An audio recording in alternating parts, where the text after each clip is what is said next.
All of you must have heard of many recent cases on which people were charged under Sedition Law or Section 124A of Indian Penal Code.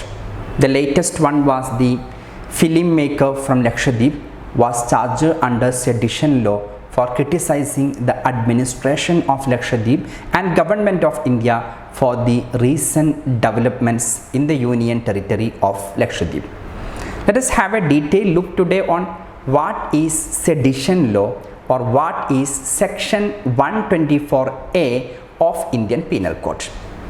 Sedition Law basically is an English law. It was introduced in England for first time in 17th century for punishing the people criticizing the government. In India, it was first drafted during British administration in 1837 by Thomas Macaulay. All of you must have heard of Macaulay. Macaulay is known as the father of English education in India. Macaulay is again known as the father of Indian Penal Code. Although Macaulay drafted the Sedition Law in India in 1837, when the same Macaulay drafted Indian Penal Code in 1860, he did not include the Sedition Law under the Penal Code. Sedition Law was added into Penal Code later in 1870 by an amendment to Indian Penal Code. In 1870, James Stephen and he added Sedition Law under Section 124A of Indian Penal Code. Looking into the history of the Sedition Law in India, the first charge of Sedition Law in India was against a Bengali intellectual, Jogendra Chandra Bose, in 1891. He was charged or he was tried under Sedition Law for writing an article in his journal Bango Bashi criticizing the age of consent bill of the British government. All of you know that the age of consent bill was the age of consent for marriage, which was aimed for abolishing child marriage from India. Later, many great freedom fighters of India have been charged under Sedition Law. One among them was Balagangadhara Tilak. In two occasions, in 1897 and 1908, Tilak was charged under Sedition Law. In 1908, Tilak was deported into Myanmar jail, Mandalay jail in Myanmar for 6 years for this under this particular Sedition Law. These two charges against Balagangadhara Tilak was for writing different articles in his journals Maratha and Kesari. Another important incident of Sedition Law in India was Mahatma Gandhi, the father of nation, was charged under Sedition Law in 1922 and Gandhi was imprisoned for 6 years for criticizing the government in India. The charges against Gandhi was that he tried to bring disaffection towards the British government established by law in India. Mahatma Gandhi made a famous statement against the Sedition Law. Gandhi called it as the prince among political sections of Indian Penal Code designed to suppress the liberty of Indian citizens. That was true. Sedition Law, British designed that for suppressing the liberty and freedom of expression of Indian citizens at that point of time. That is why recently you might have heard of, in a famous case, Supreme Court of India asked government of India that, do you still want to continue the Sedition Law on which Mahatma Gandhi and Balagangadhara Tilak were tried? Let us have a look on what is Section 124A of Indian Penal Code.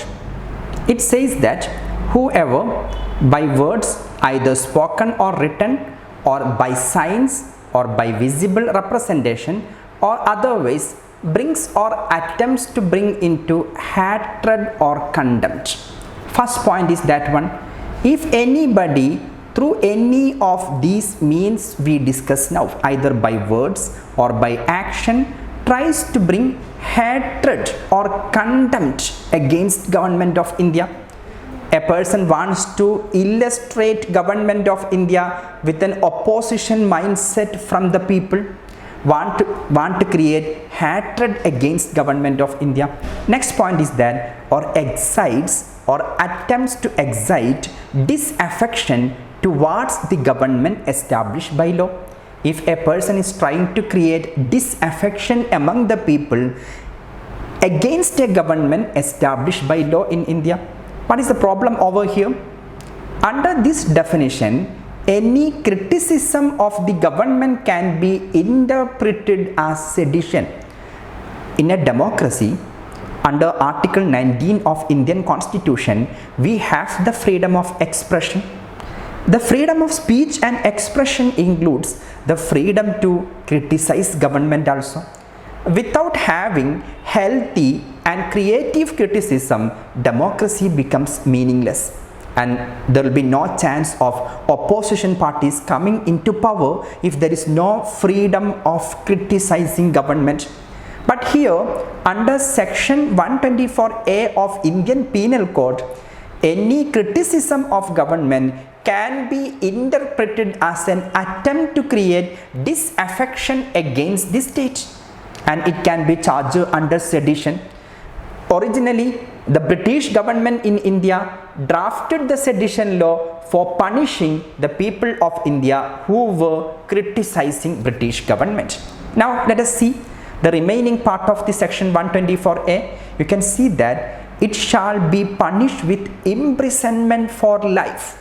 Then a sedition case, if it is proved and there is an option to give imprisonment for life as a punishment, then sometimes a criticism of government might lead into, if it is charged under sedition and proved in court of law, might lead into the life imprisonment for a person, to which a fine may be added.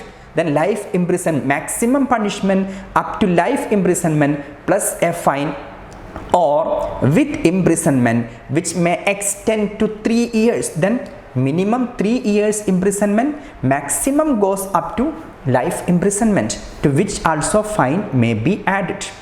That is the what section 124A of IPC says. I hope that all of you understood the content and the current relevance of section 124A of Indian Penal Code for Indian Civil Services exam aspirants. Now let us have a summary of, as per section 124A, what are the punishments for sedition?